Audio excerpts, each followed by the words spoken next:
성도 여러분 안녕하십니까?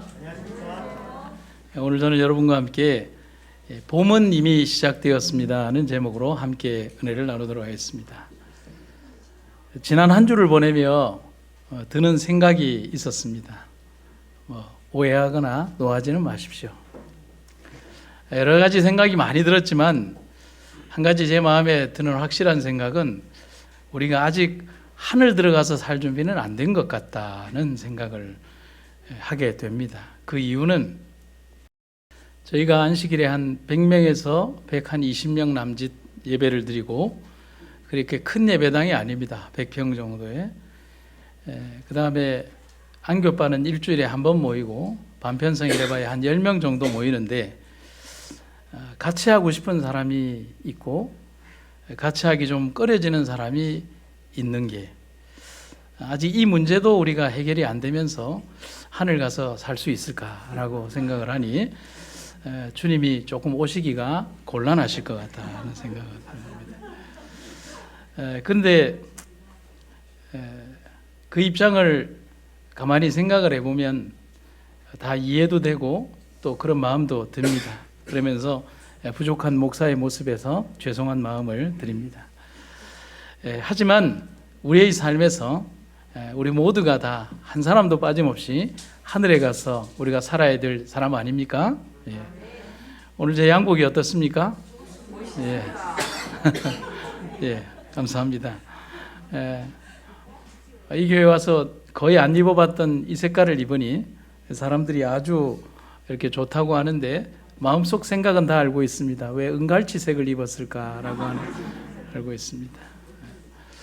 색깔도 조화로워야 합니다. 때로는 파란색, 빨간색, 그리고 녹색, 그리고 검정색, 흰색이 다 어우러져야만 자연계의 아름다운 색깔이 나오듯이 성도의 조합도 그렇게 되어야 한다는 것입니다. 내가 도움을 받을 때 있고 내가 도움을 줄 때도 있는 것이 교회입니다. 우리 함께 하늘에 가시기를 간절히 바랍니다. 오늘 본문의 말씀 예레미야 8장 7절에 있는 말씀을 한번 보도록 하겠습니다. 참으로 하늘의 황새는 자기의 정한 때를 알며 산비둘기와 두루미와 제비는 자기의 올 때를 지키거늘 내 백성은 주의 심판을 알지 못하는도다. 몇 주 전 예전 교회 옆에 수국 화분에 물을 주기 위해서 갔습니다. 이 수국이 꽤 비싼 수국을 제가 사서 심었기 때문에 관심을 많이 가지는데 겨울이라도 화분에 물을 주지 않으면 뿌리가 이렇게 말라 죽습니다. 근데 그때가 굉장히 추웠어요. 그리고 계속 부산이 추운 날씨가 유지가 되고 있었고 부산에서는 보기 드물게 영하의 날씨가 계속 유지되고 있었습니다. 그런데 물을 주다가 제가 깜짝 놀라게 되었습니다. 바로 이것 때문입니다. 보이는 것처럼 겨울의 추위에 바짝 마르고 얼어붙은 그 수척한 가지의 끝에서 새순이 돋아나고 있는 겁니다. 그렇게 추운데 새순이 돋아나는 거예요. 그러면서 이 사진을 보면서 사진을 찍으면서 그런 생각을 했습니다. 아, 이미 봄이 시작되었구나. 우리의 계절은 여전히 춥고 기온은 여전히 영하이지만 만물은 이미 봄을 시작하고 있다고 말입니다. 입춘 그 날짜가 중요한 게 아니라 자연은 이미 봄을 준비하고 있고 봄이 시작되었다는 겁니다. 그래서 영국의 저명한 시인 퍼시 셀리는 이런 낭만적인 시를 우리들에게 들려줍니다. 겨울이 오면 봄도 머지않으리. 그의 말에서 세월은 항상 우리의 시간이나 우리의 생각보다 항상 먼저 움직인다는 것을 우리가 알 수 있습니다. 우리는 그저 지금의 세상이 혹은 우리의 인생이 지금처럼 평안하게 아무런 일도 일어날 것 같지 않으리라 생각하거나 또 그렇게 기대하고 있을지 몰라도 우리가 인지하지 못하는 시간에 계절은 이미 봄을 맞이할 준비를 하듯이 마지막 재림을 위한 사건과 징조와 기별은 이미 오래전부터 시작되고 있다는 사실을 기억해야 합니다. 그래서 마지막 선지자의 영감의 기별은 우리에게 이렇게 준비를 독려하고 있습니다. 우리는 각성하자. 이미 전쟁은 시작되었다. 진리와 오류가 최후의 결전을 위해서 점점 가까이 이르고 있다. 우리는 모두 피 묻은 임마누엘의 깃발 아래로 행군하여 믿음의 선한 싸움을 싸워 영원한 영예를 획득하자. 진리는 승리할 것이며 우리를 사랑하시는 그분을 통하여 우리는 넉넉히 이길 수 있는 것이다. 귀중한 은혜의 시기가 끝마쳐 가고 있다. 우리는 우리의 하늘 아버지를 영화롭게 하고 그리스도께서 위하여 죽으신 영혼들을 구원하는 방편이 되도록 우리의 영생을 위해서 확신을 가지고 일하자. 아멘입니까? 아멘. 여러분, 요즘 홈쇼핑에서 가장 많이 세일을 하고 또 많이 파는 물건이 무엇인지 아십니까? 죄송합니다. 홈쇼핑 안 봅니까? 예, 죄송합니다. 혹시 관심 있으시면 보신 분들, TV에서 그 홈쇼핑에서 가장 많이 적극적으로 세일을 하는 용품이 뭘까요? 요즘요. 겨울 용품입니다. 난방 용품을 포함해서. 어떤 날은 TV를 보는데 홈쇼핑 세 군데에서 동시에 밍크 코트를 팔고 있었습니다. 그리고 겨울 패딩도 또 다른 홈쇼핑에서 팔았습니다. 엄청난 가격으로 세일을 했습니다. 근데 그걸 보면서 제가 이게 무엇을 의미하는 것일까 한번 의문을 가져봤어요. 왜 이렇게 팔고 있을까? 물론 봄을 준비하는 것이겠죠. 그래서 제가 이런 의미를 한번 담아봤어요. 아직 추위가 절정인 1월의 겨울이지만 그들은 이미 겨울을 벗어날 준비를 하고 있는 거예요. 재고를 남기지 않게 하기 위해서 엄청나게 세일을 해서 그 재고 물량을 떠안지 않기 위하여 그들은 봄의 물량을 팔기 위하여 겨울의 물량을 지금 떨어내고 있다는 거예요. 아마 몇 주가 지나면 모든 쇼핑몰에 그리고 백화점에 봄옷이 만개할 겁니다. 계절보다 항상 먼저 오는 것이 바로 그런 거 아닙니까? 그렇듯 세상은 계절을 앞서가고 있어요. 하지만 징조를 바라보고 재림을 기다린다는 신앙인들만은 미래를 준비하지 않고 지금 현재에만 살아가고 있는 거예요. 그리고 아주 만족해야 합니다. 지금 겨울이야. 봄은 아직 멀었어. 여러분, 우리에게 있는 가장 큰 문제점이 바로 이것이라는 사실을 알아야 하는 겁니다. 그래서 잠언 6장에는 다가올 미래를 슬기롭게 준비하는 계미에 대한 칭찬을 하는 글이 있습니다. 무엇을 말하는 걸까요? 이것을 증언의 이 말씀에는 이렇게 부연적인 설명을 해주고 있습니다. 솔로몬은 계미의 근면성을 세상에 제시하여 몸과 마음을 썩게 하는 습관과 헛된 게으름 속에서 시간을 낭비하는 사람들에게 하나의 책망이 되게 하였다. 계미는 장래를 위해서 준비한다. 이것은 이성적 힘을 받은 많은 사람들이 무시하는 교훈이다. 뭘 무시한다고요? 미래를 위하여 준비하는 것을 무시한다는 거예요. 사람들은 하나님이 타락한 인류를 위하여 그의 섭리 가운데서 보증하신 미래의 불멸의 생명을 위해서는 전혀 준비하지 않는다.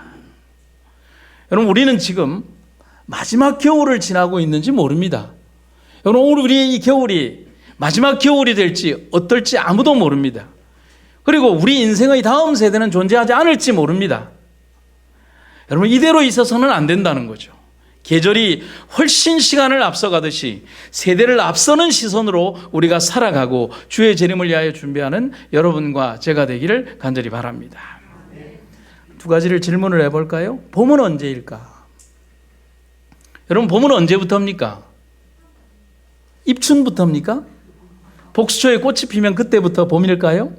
우리의 봄보다 훨씬 앞서 이 복수초는 꽃이 피죠. 천문학적으로 봄은 음력 12월 19일, 양력으로 올해로 따지면 2월 4일에 해당됩니다. 그래서 음력 12월 19일에 시작이 됩니다. 아직 입춘이 아니에요. 2월 4일이 되어야 입춘입니다. 봄이라고 합니다. 절기상 봄은 입춘인 2월 4일부터 고구인 양력 4월 21일까지를 이 봄이라고 합니다. 이게 천문학적인 구분이에요.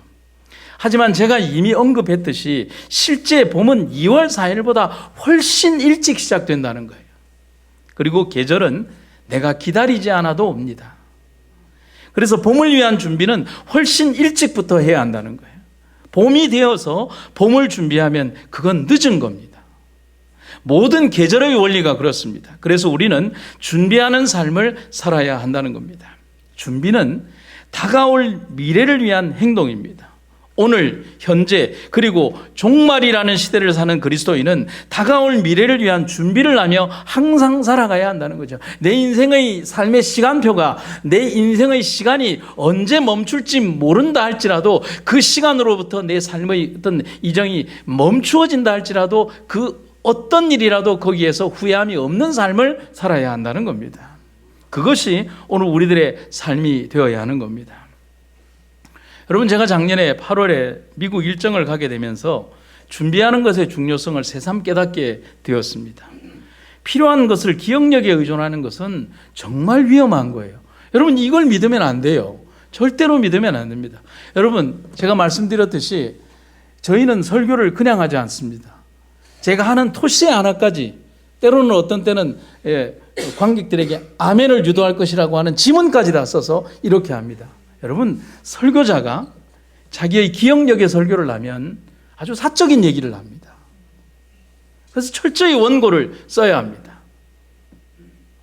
그래서 여행도 마찬가지죠. 내 기억력에 의존하면 여러분요, 준비해 갈 수 있는 많은 분량을 잊어버립니다. 그래서 벽에다 종이를 붙이고 쓰기 시작했습니다.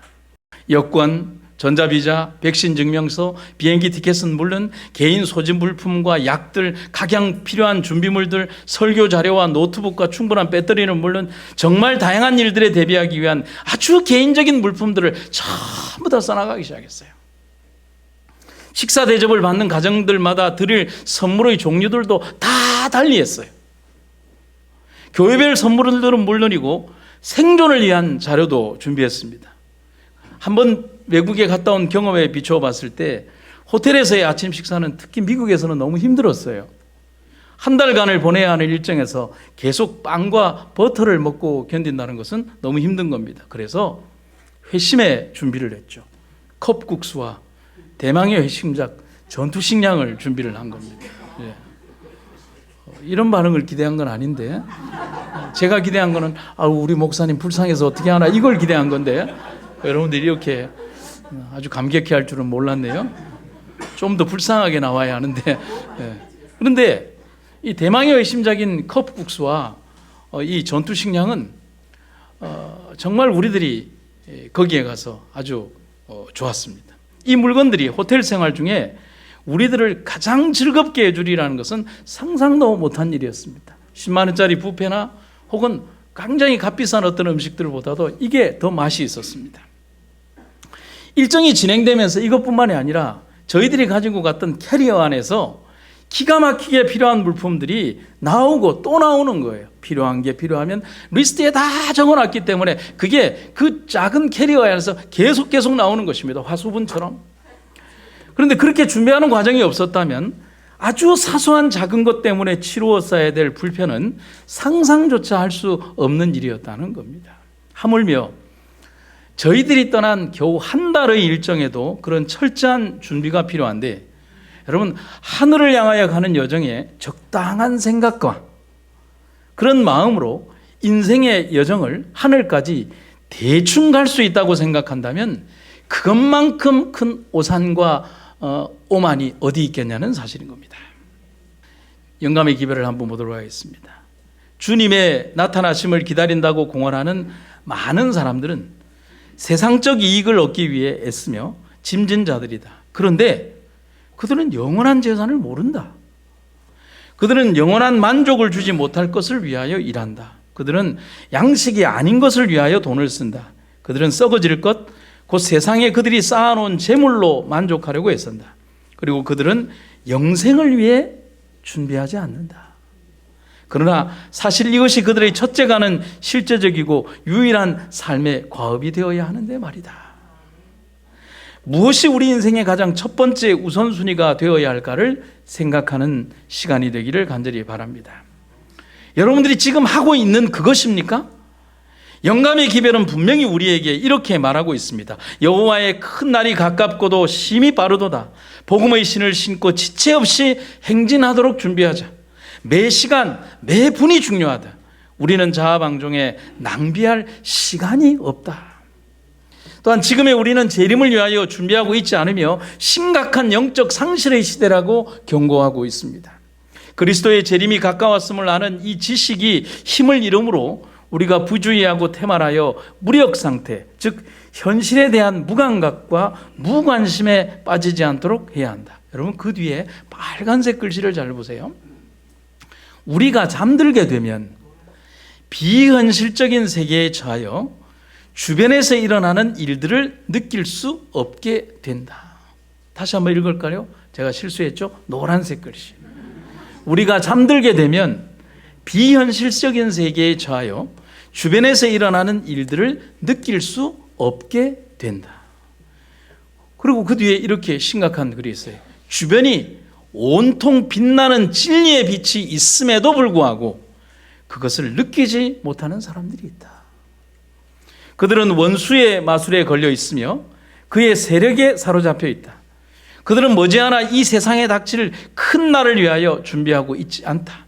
그들은 종교적인 진리에 완전히 무감각한 것처럼 보인다.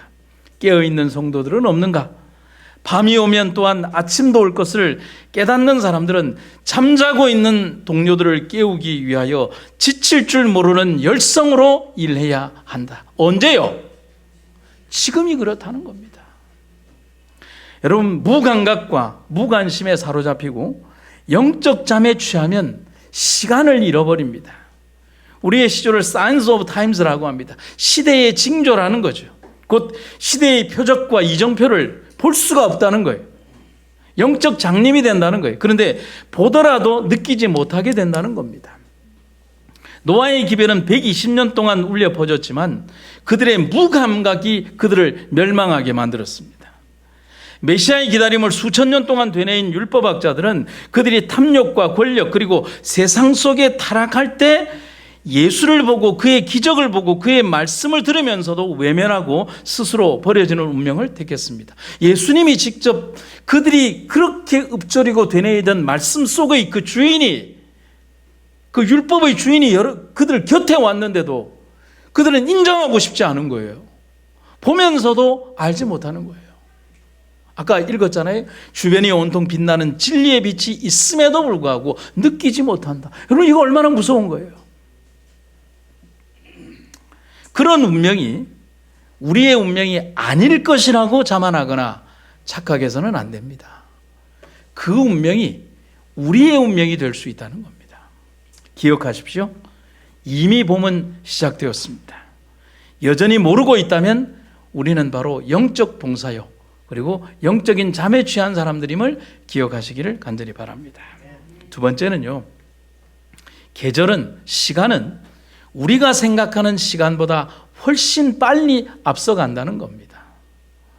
여러분 욥의 이야기에서 욥은 자신의 삶을 한탄하며 그의 친구들에게 많은 말을 하는데 거기에서 인생을 이렇게 말하고 있습니다. 정말 적절한 말을 하고 있어요. 나의 날은 배틀의 북보다 빠르니 희망 없이 보내는구나. 욥기 7장 6절입니다. 여러분 이 북이 뭐냐 하면 실뿌리를 넣고 날실 사이로 오가면서 시시를 넣어서 작물이 짜이도록 하는 배 모양을 한 나무통입니다. 여러분 철커덕하고 나면 휙 하나 지나가잖아요. 그게 북이에요. 거기에 실이 달려 있잖아요. 그럼 하나를 축 이렇게 날실이 하고 나면 이 시실이 어떻게 합니까? 훅 지나가는 거예요. 그러면 한 줄이 생기는 거예요. 이거 여러분 세워라 내워라 하고 지나갑니까? 최대한 빨리 지나가야 하나를 또 땡기는 겁니다. 욥은 뭐라고 얘기를 하냐면 그 북이 지나가는 것처럼 세월이 빠르다는 거예요. 이 북은 최대한 빨리 좌우로 지나가면서 날실과 섞이는 역할을 합니다. 욥은 세월을 그렇게 표현하고 있는 겁니다. 휙 지나간다는 겁니다. 여러분 제가 햇수로 올해 여기에 8년째가 되었어요. 여러분 요즘 우리 집사람하고 그런 얘기 많이 합니다. 8년을 한 목사에서 설교들이 얼마나 지겹겠냐고. 예, 그렇죠. 나도 여기 앞에 앉아있는데 강경 집사님 얼굴을 보니 얼마나 지겨운지 모르겠다. 그래서 제가 오늘 설교를 준비하면서 한 8년 전 사진을 해보려고 하니까 잘 흐려서 잘 안 나와가지고 햇수로 제 6년 전 사진입니다. 좀 다릅니까? 예. 이것도 제가 오늘 이렇게까지 반응을 원한 건 아닌데요. 저 때는 지금보다는 조금 새 제품 같죠? 근데 휙 하고 지나간 겁니다. 그런데 제가 이 사진 하나만 갖고 오기에는 너무 억울해서 제가 몇 장의 사진을 좀 더 가지고 왔어요. 우리 홍성철 장로님 사진입니다.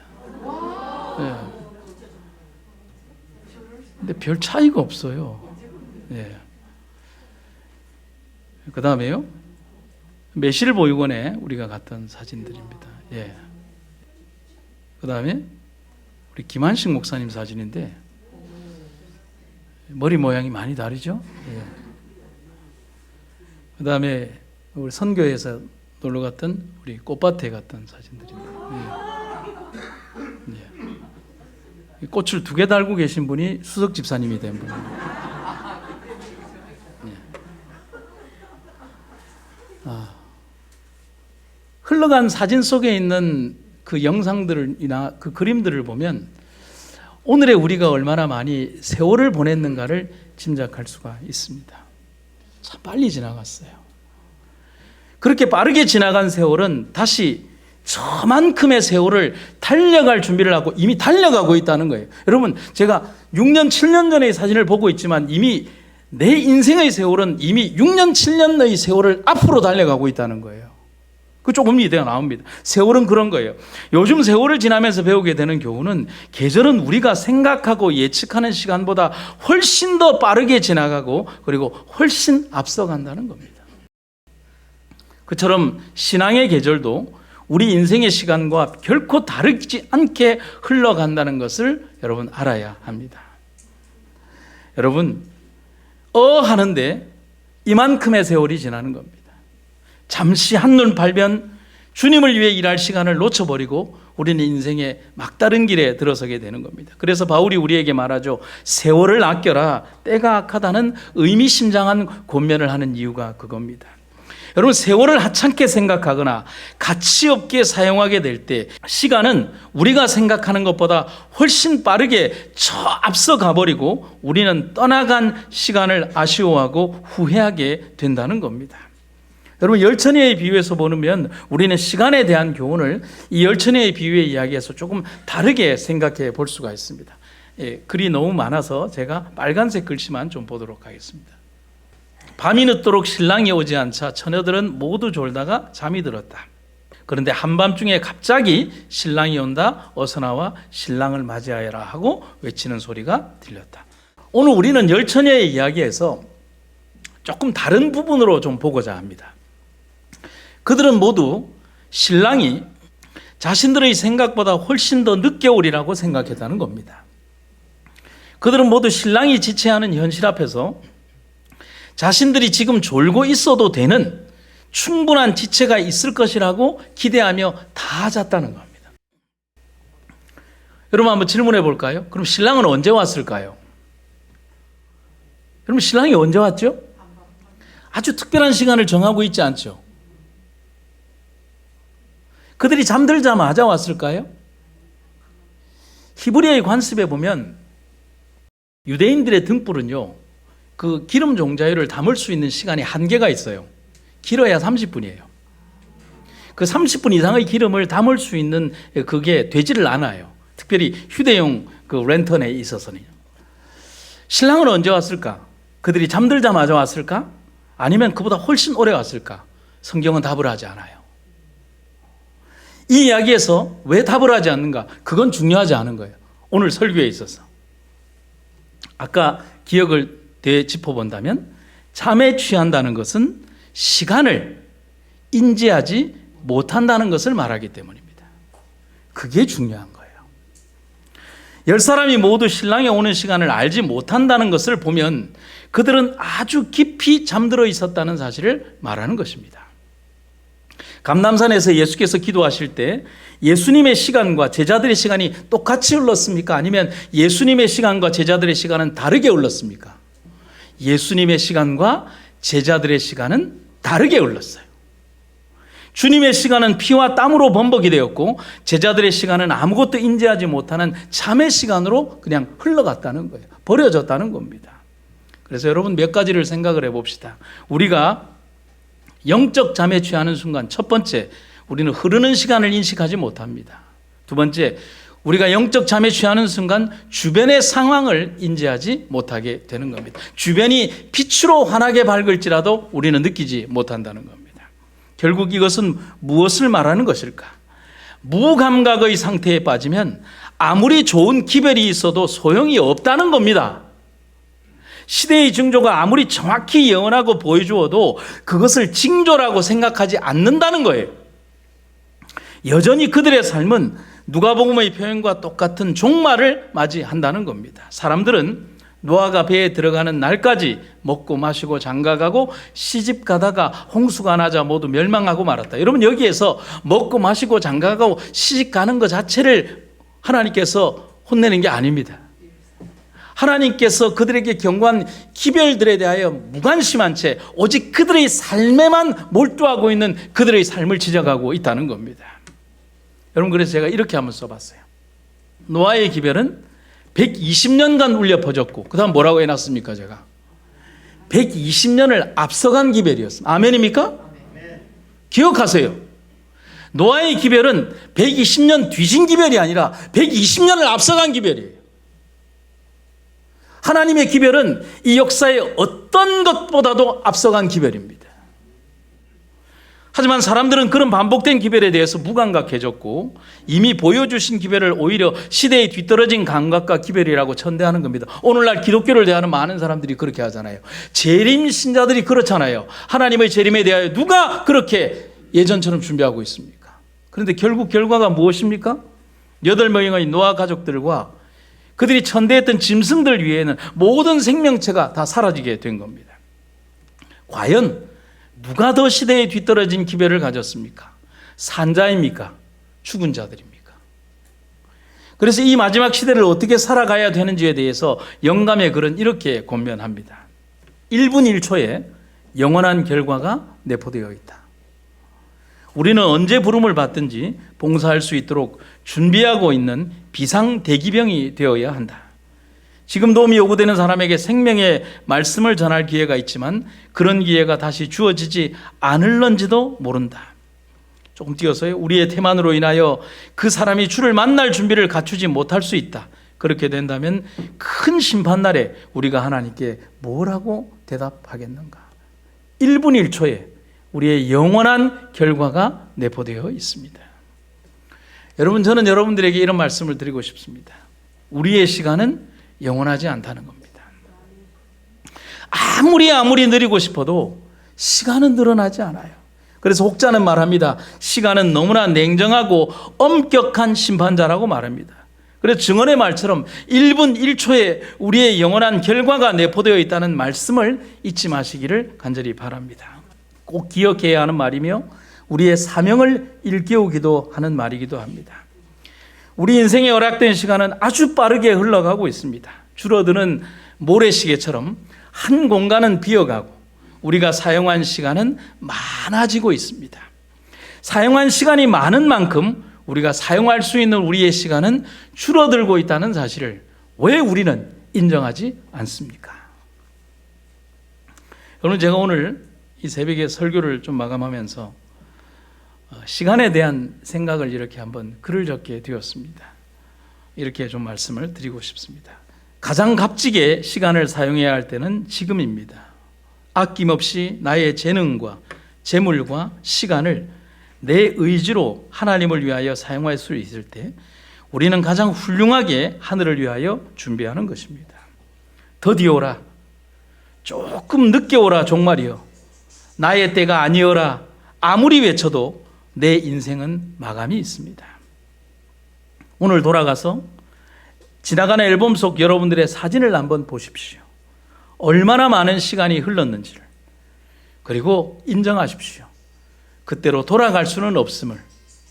시간은 되돌리는 것이 아니라 값지게 사용해야 하는 것임을 우리는 기억해야 합니다.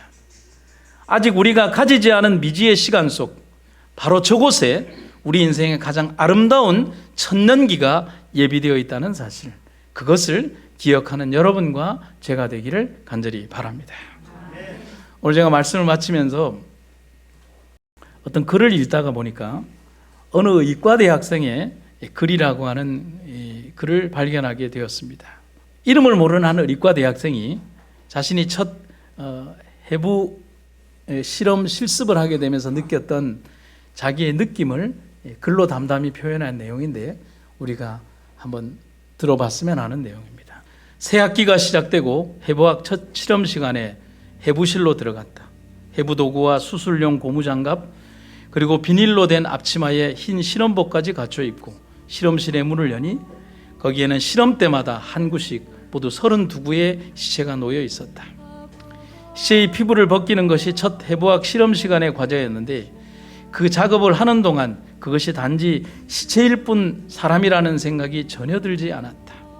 아주 정교하게 만들어진 인공 모형 배를 가르고 있는 듯한 느낌이었다. 그런 착각과 함께 나의 뇌리를 스치며 지나가는 생각이 있었다.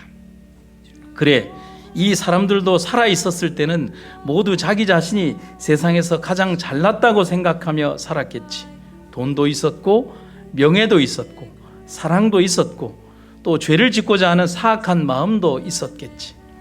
그런데 이제 그들은 자신의 머리털조차 다 깎인 채 실험대에 누워있다.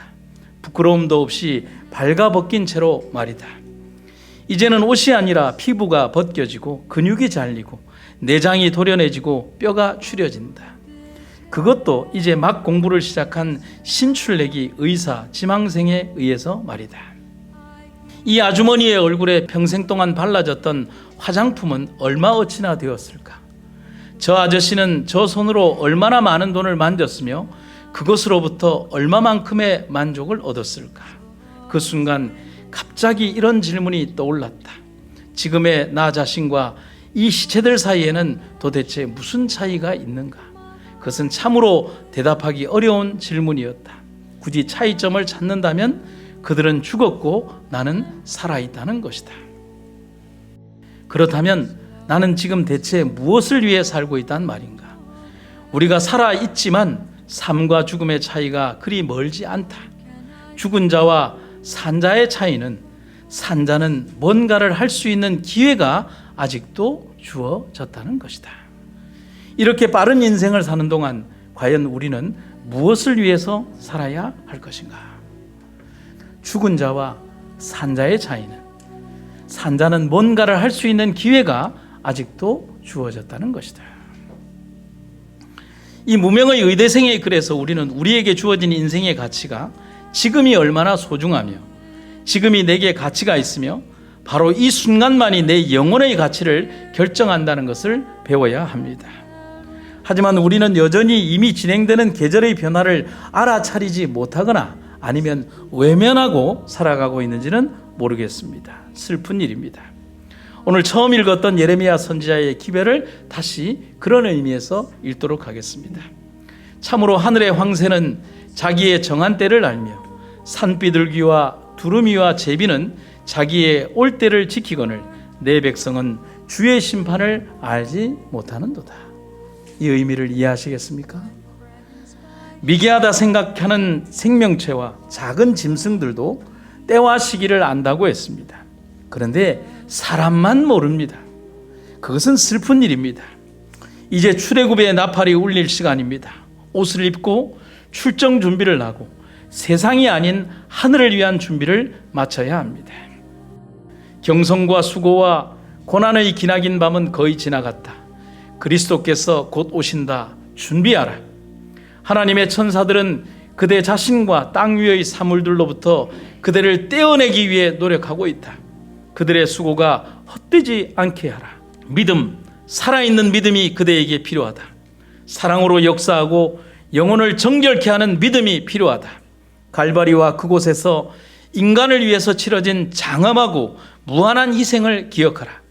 예수께서 그대가 있는 모습 그대로 그분께 나와서 그분을 그대의 힘과 영원한 친구로 삼으라고 지금 초청하고 계신다. 사랑하는 성도 여러분, 아직 추운 겨울이지만 봄은 이미 벌써 시작되었습니다. 이제 우리의 인생에는 아주 짧은 시간만이 남았습니다. 주님이 이 땅에 오실 그날 함께 하늘에 올라 주님의 영광스러운 잔치에 함께 참여하기 위하여 주님의 재림의 시간을 이미 앞서간 시간과 함께 우리의 인생도 먼 미래에 두는 것이 아니라 바로 지금 이 시간 준비하는 여러분과 제가 되기를 간절히 바랍니다.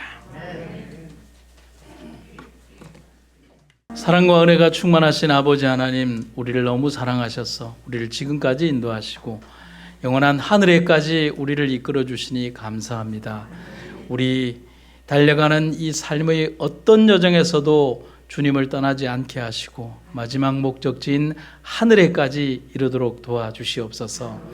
뒤처지는 사람이 있으면 끌어주고, 혹시 우리의 존재를 모르는 사람들이 있다면 우리를 알려주면서 우리 함께 손잡고 하늘에 갈 수 있도록 우리 성도들 서로 사랑하게 하여 주시옵소서. 서로에 대한 배려를 잊지 않고 존경하는 마음과 사랑하는 마음으로 우리 함께 온 세상을 빛으로 물들이는 주의 백성들이 되게 하여 주시옵소서.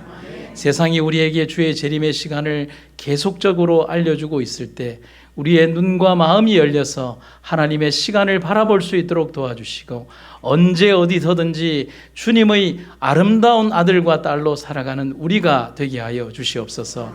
주께서 우리를 부르실 때 주님이여 나를 쓰소서라고 얘기할 수 있는 그런 확실한 종들이 되어서 주님의 기쁨 받는 그런 종들로 살아가게 하여 주시옵소서. 주의 크신 은혜를 감사드리며 예수님 이름으로 기도드립니다.